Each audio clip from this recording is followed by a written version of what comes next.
Praise the lord అండి. అందరికీ వందనాలు ప్రభు పేరిట. మనం ఈరోజు లూకాసు సువార్త 23వ అధ్యాయము 46వ వచనం ధ్యానించుకుందాము. అప్పుడు యేసు గొప్ప శబ్దంతో కేక వేసి, తండ్రి, నీ చేతికి నా ఆత్మను అప్పగించుకొనుచున్నాను నేను. ఆయన ఇలాగ చెప్పి ప్రాణం విడిచెను. యేసు ప్రభువు సిలువలో పలికిన 7వ వచనము. తండ్రి, నా ఆత్మను నీ చేతికి అప్పగించుకుంటున్నాను తర్వాతకి దేవుడు ప్రాణం విడవడం జరిగింది. ఇది లాస్ట్గా యేసయ్య సిలువలో పలికిన మాట. మరి దేవుడు ఆరో మాట పలికినప్పుడు దేవుడు చేయి విడిచిపెట్టడం జరుగుతుంది. అప్పుడు దేవుడు చేయి విడిచిపెట్టిన తర్వాతకి యేసయ్య మరి 7వ వాక్యంలో తన ప్రాణము మరి పోయే స్థితిలో దేవుడిని నా ఆత్మను అప్పగిస్తానని చెప్పడం జరిగింది. అంటే మరి దేవుడు బిడ్డలైన మీరు మరి మనము దేవుడితో ఉన్నంతసేపు శ్రమైన, వేదనైనా, కష్టమైనా మనం దేవుడితో ఉన్నంతసేపు ఏమీ కాదు. కానీ దేవుడు ఒకసారి చేయి విడిచిపెడితే అప్పుడు మనము అది ప్రాణ పరిస్థితులకు వెళ్ళిపోవడము, మరి నరకానికి పోవడం జరుగుతుంది. కానీ యేసయ్య ఇక్కడ ఏమంటున్నారంటే, ప్రాణం పెట్టుటకు మరి తీసుకోవడకు నాకు అధికారం ఉందంటున్నా. అంటే తను చనిపోకుండా తన ప్రాణాన్ని తను కాపాడుకోగలరు. ఎందుకంటే మరి బైబిల్ గ్రంథంలో దేవుడు 3.5 సంవత్సరాలు పరిచయం చేసినప్పుడు ఎంతోమందిని బ్రతికించడం జరిగింది. బ్రతికించినప్పుడు మరి తన ప్రాణాన్ని తను కాపాడుకోవడం సాధ్యమే. కానీ దేవుడు మరి మన కోసము తన ప్రాణాన్ని శిలువలో పెట్టడం జరిగింది. అంటే తన ప్రాణాన్ని పెట్టడానికి మళ్ళీ తీసుకోవడానికి అధికారం ఉంది.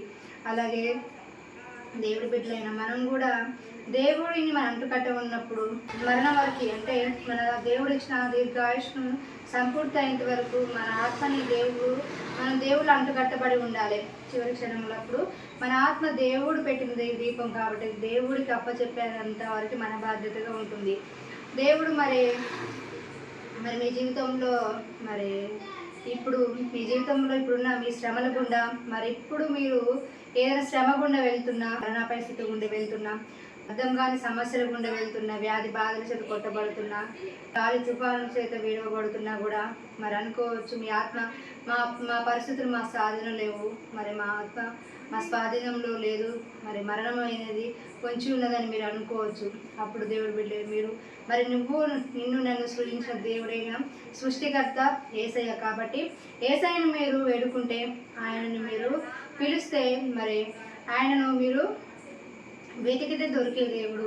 మరి ఆ యేసయ్యను మీరు వెతికి మరి నన్ను కనుగొన్నవాడు జీవమును కనుగొనునండి. యేసయ్యను మీరు వెతికి కనుగొన్నప్పుడు మీరు ఏ స్థితికి వెళ్ళినా, మీరు ఆ స్థితి నుంచి ప్రాణ పరిస్థితికి వెళ్ళినా, ఏ స్థితికి వెళ్ళినా ఆ స్థితి నుంచి లేవనెత్తే దేవుడే ఉన్నాడు. కాబట్టి మరి ఆ మరణం అనేది తప్పించుడే వశం. మీరు మరణ పరిస్థితిలో ఉన్న దేవుడు మిమ్మల్ని తప్పకుండా రక్షించి మిమ్మల్ని సజీవుల లెక్కల ఉంచి దీర్ఘాయుష్తో తృప్తిపరిచి, అంతేకాకుండా మీ ఆత్మను దేవుడి యొక్క చిత్తానుసారంగా మరి పరలోకానికి దేవుడి చేతికి అప్పగించేటువంటి మనని దేవుడు నడిపిస్తాడు. మరి స్టెఫను నీ రాళ్ళతో కొట్టినప్పుడు స్టెఫను ఎంతో హింస పొంది ఆ కొట్టబడిన రాళ్ళు విసిరబడిన వాళ్ళ వైపు చూడలేదు. ఎందుకంటే మరి వాళ్ళ రాళ్ళ వైపు ఆ మనుషుల వైపు చూడలేదు. కానీ ప్రభు, నా చేతికి మీ ఆత్మను అప్పచెప్పుకుంటారని పరలోక దర్శనం చూడడం జరిగింది.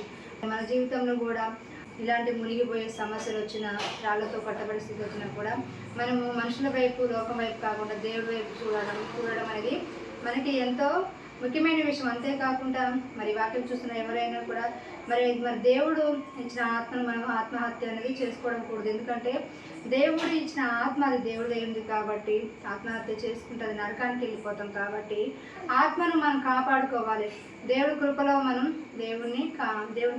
వేడుకున్నప్పుడు మరి దేవుడు కృప చూపి మరి దేవుడు ఆత్మను తనది కాబట్టి దేవుడికి పెట్టిన దీపం కాబట్టి రాగడ సమయంత వరకు ఎత్తబడి గుంపులో ఉండడం అదంతా దేవుడు మన యేసు ప్రభువు వారు తన బాధ్యతగా మనం నడిపించి చక్కటి మార్గం చూపించి మరణాన్ని కొట్టివేసి మనని చక్కటి మార్గం చూపించి ఏ స్థితిలో ఉన్న మరణ బంధకాలు కానీ మరి ఎలాంటి అల్లకల స్థితిలో ఉన్న వాటిని అన్నిటిని తప్పించి దేవుడు బ్రతికించి మనని సజీవుల లెక్కల నుంచి మనని రాకల సమయంలో ఎత్తబడి గుంపులో ఉండడం వరకు దేవుడు మనని నడిపించాల్సిన బాధ్యత తీసుకుంటాడు. కాబట్టి ఈ రాత్రికాల సమయంలో మీరు ఎవరు అధైర్యపడకూడదు. ఎవరైనా మరి మరణం అనేది మాకు వచ్చినది, మరి అకాల మరణం అనేది మేము పరిస్థితుల గుండా వెళ్తున్నాము, గాలి తుఫానుల ద్వారా కొట్టబడుతున్నామని ఎవరైనా అనిపిస్తే ఈ దేవుడు మరి రక్షించుటకు సమర్థుడు. మీ ఆత్మను మరి నరకానికి పోకుండా మనిషి శరీరం ఆత్మ రెండు ఉంటాయి కాబట్టి ఆత్మ నరకానికి పోకుండా మీ ఆత్మ మీ స్వాధీనంలో ఉండి పరలోకానికి నిత్యరాజ్యంలో చేర్చబడడానికి దేవుడు సాయం చేస్తారు. కాబట్టి మీరు దేవుణ్ణి మరి ఈ సృష్టికర్తను మీరు వేడుకొని మీరు రక్షణ మార్గంలో ఉండాలని వాక్యం ద్వారా దేవుడు మిమ్మల్ని దీవించి మీ శ్రమలన్నిటి తప్పించి మిమ్మల్ని నిత్య మార్గంలో నడిపించాలని కోరుకుంటున్నాను. ఆమేన్.